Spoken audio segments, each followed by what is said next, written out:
Hey guys, it is a long overdue update. So I get asked this all the time when people see me. We have been working on the bus, I just have not been doing a good job on filming it. So we've got some stuff. We had a couple sleepovers in the bus. We got the thing painted, but we've got an update video. This is a little long, but I'm gonna fill you in with everything that we've been working on. So outside's painted green. Inside is, it's not done by no means, but it's way better. I'm going to start back with a video from all the way back in February of 2021. I had actually filmed it, just never posted it. So here's this, and then we'll catch up. The next thing on the list is windows.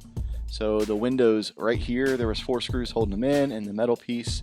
All the YouTube videos made it look like this, that they popped out, but in actuality it was more like this. I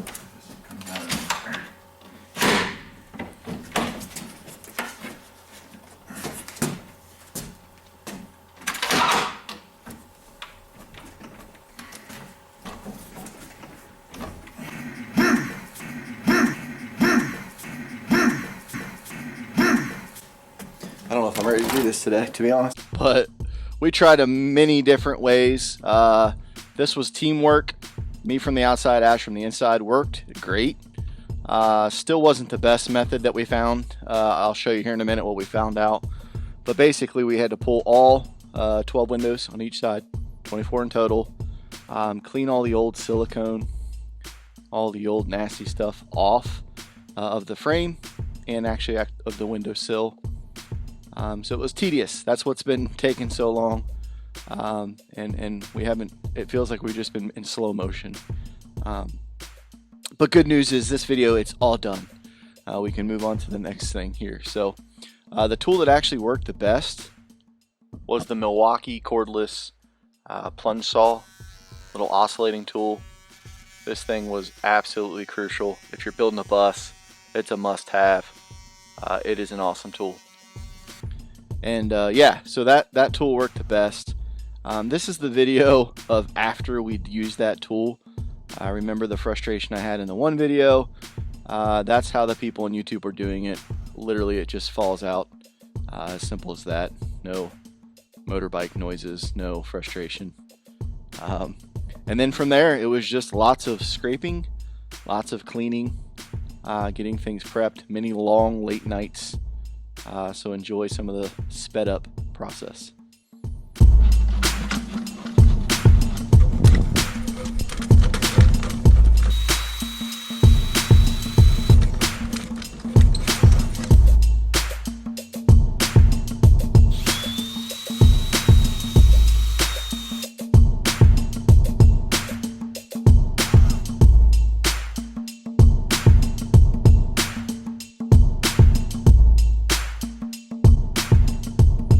So once that was all cleaned up, every window, we had a warm day.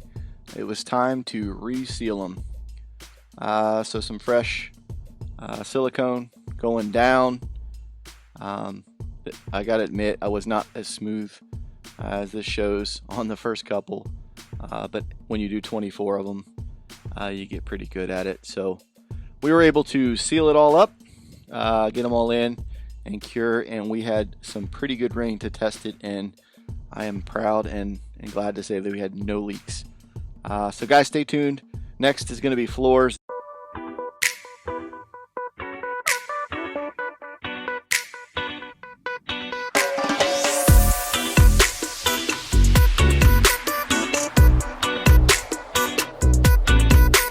Alright, so what you see here is us putting down the floor. So when we removed all the seats, of course there was a lot of holes, so we opted to go with a full floating floor, they call it. So we did styrofoam insulation, and then we used glue and glued down tongue and groove plywood pieces down as we went, so there's no new holes in the floor, and it kind of floats, but it also gives you insulation plus a new wood floor barrier. Super cool. And then now we can also drill the cabinets down, the bunk beds down, our bed down onto this floor. Plus, if you go over speed bumps, it's not going to move with the bus, so it's pretty flush. There's what it ended up looking like. which I was pretty pumped with. And of course this was December, so the girls had to test out Christmas presents, being the hoverboards, imitating a bumper car with the little rod touching the top, right? So what we did next is we laid down Luan, another type of floor. There it is. Abby's helping me out. She's been a great help. We stapled it down. Basically, it's like a subfloor that's ready for laminate. At this time we didn't know what we were going to do, but we ended up going with laminate. Very, very smooth. And if you see the windows there, we took the insulation and the factory metal out. We wanted to put new insulation in to keep cold in the summer and warm in the winter. So basically it was tedious. I had to grind the rivets off, pull that metal out, stuff it with new insulation. I'm glad we did it. Super pumped with the way it turned out, because I think in the long run it's going to be better. Freshly sealed windows, so we know none of it got wet, but some of the old stuff was from 2001 and it was pretty nasty and pretty wore out. So then we just covered it with plywood, and we caught the plywood before the crazy influx. This was back when it was fairly cheap. So we got it all put on there. Super pumped with the way it turned out. Plus now we can use that to also anchor things down to the side of the bus as well. So there was a super clean shot of how it turned out. Next thing we could do, start building. So we framed in our bed, which we opted to go with the queen size. And then these up front are the couches. As soon as you walk in, there's going to be 2 couches that also will double as beds. Pretty good shot there. We thought the couches needed a little something, so we put some handrails on, which looks good. Covered them with a like a panel board.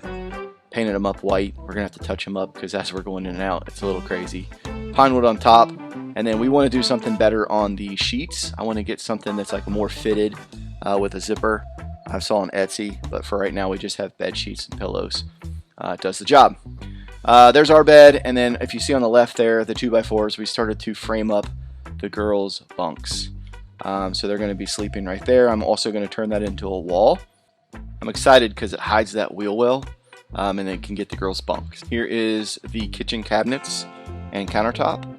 Here's that wall that I finished out. I think it turned out really well. It's going to be enclosed with some paneling here in a second. But the kitchen countertops and that base cabinet, it just needed some paint. There's a little mini fridge there. We've ended up deciding to put the fridge on the other side, but there it looks like when everything's painted. Got the white panel board up on that wall, and on the side of the cabinets turned out very, very nice. This is a shot from yesterday, so it's very current. Nothing's different today. There's the counter sink, or the kitchen sink cabinet. I got another wall up. So we're gonna have a sink on the right. Mini fridge is also gonna be on the right. Here's a little better shot of the couches. Once again, I really want to get some better sheets that's not so wrinkly. But yeah, so kitchen sink will be on the right. There's some cabinets with just the coffee stuff, kitchen stuff, and that wall. Here's another shot of the girls' bunks. Super pumped with that. And then of course you can see on the right will be our bathroom. We're gonna put in some shower and stuff, but then there's our bed. Underneath the bed is storage, which is super cool. Lots of storage, and I also started putting some floor down so you can kind of see that. From the back door, what we call the garage, it's about, I don't know, 3-4 feet, and we can put our bikes and then also reach the storage of that. So guys, this is what it looks like. Thank you so much for watching. I will keep you all updated.